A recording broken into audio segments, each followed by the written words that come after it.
Hello সবাইকে, আজ আমি একটা morning skin care routine share করব, যেটা আমি ইউজুয়ালি 5 বছর ধরে মেনটেন করার চেষ্টা করেছি। প্রথমে একটা জেন্টল ক্লিনজার দিয়ে স্কিনটা ক্লিন করে নিচ্ছি। দেন প্লামের নায়াসিনামাইড সিরামটা ইউজ করছি। এটা টাইনি বাম্পস, পোর কমিয়ে স্কিনকে অনেক বেশি গ্লোয়িং আর ডিউ বানায়।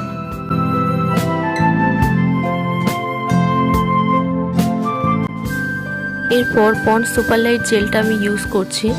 এটা প্রায় 3 বছর ধরে আমি মর্নিং ও নাইট স্কিন কেয়ার রুটিনে ব্যবহার করে আসছি। এটা স্কিনকে গ্লোয়িং, ডিউ আর হেলদি বানায়। এবার লা শিল্ডের সানস্ক্রিনটা ইউজ করছি। এতে আছে SPF PA++। এটা অয়েল ফ্রি এবং পলিউশন প্রোটেকশন দেয়। এছাড়া আছে ময়েশ্চার বুস্টের ফর্মুলা।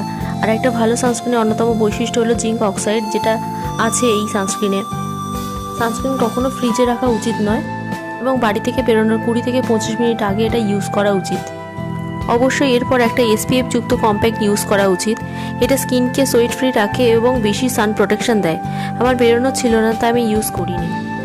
যদি আমার ভিডিও তোমাদের হেল্পফুল মনে হয়, প্লিজ ফলো আর subscribe my channel. Thank you. Follow আর সাবস্ক্রাইব ফর মোর